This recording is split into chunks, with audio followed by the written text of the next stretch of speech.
आणि आणखी एक महत्त्वाची बातमी आणि धक्कादायक अशी बातमी ऐन सणासुदीच्या दिवसामध्ये नागपूरमध्ये मोठ्या प्रमाणामध्ये खाद्यतेलात भेसळ केल्याचं उघडकीस आलेलं आहे। अन्न आणि औषध प्रशासनाने केलेल्या कारवाईचा तब्बल जवळपास 900 किलो भेसळयुक्त खाद्यतेल जप्त करण्यात आले।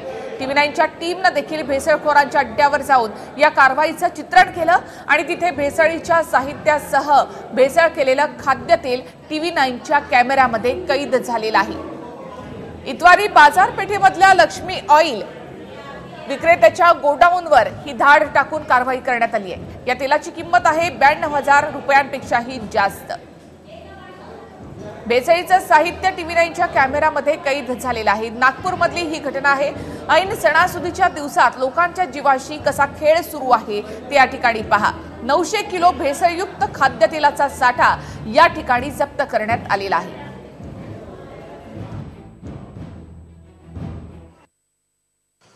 मी सध्या आहे इतवारीच्या बाजारामध्ये। मध्य भारतातलं सर्वात मोठं मार्केट आहे हे आणि या ठिकाणी तेलामध्ये भेसळ होत होती सणासुदीच्या दिवसात आणि त्याच अड्ड्यावर TV9ची टीम या ठिकाणी पोहोचलेली आहे। याच ठिकाणी मोठ्या प्रमाणात तेलामध्ये भेसळ होत होती आणि लोकांच्या आरोग्याशी खेळ सुरू होता। अन्न आणि औषध प्रशासन विभागानं मोठी कारवाई केलेली आहे आणि हा जो अड्डा तुम्हाला दिसतो आहे हे गोडाऊन तुम्हाला दिसतंय। इथेच हे सगळे जे तेलाचे कॅन आहे जवळपास मोठ्या प्रमाणात कारवाई जी आहे ती अन्न आणि औषध प्रशासन विभागाने केलेली आहे। या ठिकाणी 900 किलो भेसळ तेल जे आहे ते जप्त करण्यात आलं। सोयाबीनचं हे रिफाईन तेल होतं आणि हे बघा हे सगळं साहित्य या ठिकाणी तुम्ही बघू शकता। हे सगळं साहित्य हे बघा अशा प्रकारचं हे साहित्य या ठिकाणी बघा।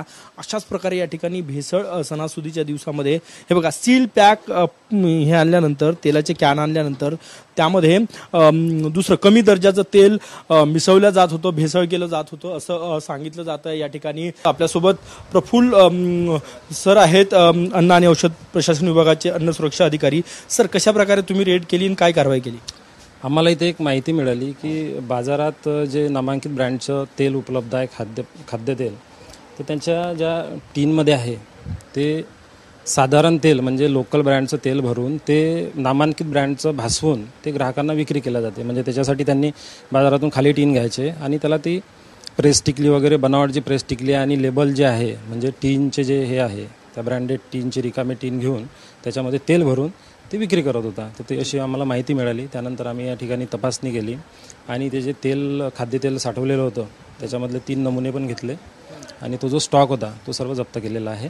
काय कारवाई करणार आता यांच्यावर? अशा प्रकारे सणासुदीच्या दिवसांच्या पुढे किती मोठं भेसळ होऊ शकतं तेलामध्ये, कारण की हे मध्य भारतातलं सर्वात मोठं मार्केट आहे। सणासुदीच्या दिवसामध्ये आमची नेहमीच म्हणजे आम्ही खातरजमा करतो अशा प्रकारची कुठे घटना होऊ नये आणि त्याच्या अनुषंगानेच आम्ही ती माहिती प्राप्त केली आणि याच्यामध्ये आपण अन्न सुरक्षा मानदे कायद्याअंतर्गत कारवाई घेतलेली आहे। म्हणजे आता सॅम्पल्स आपण कलेक्ट केलेले आहे। त्याच्यानंतर आपल्याला जे रिपोर्ट प्राप्त होईल त्याच्यानंतर आपण त्या अन्न सुरक्षा मानदे कायद्याअंतर्गत पुढची कारवाई घेऊ।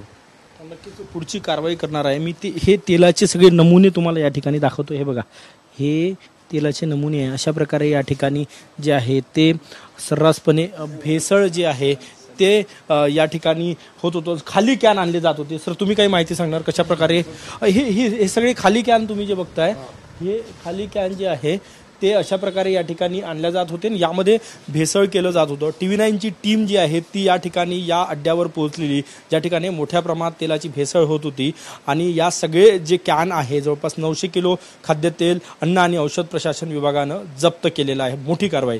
कॅमेरामॅन सुजित राठोडसह गजानन माटे, TV9 मराठी, नागपूर।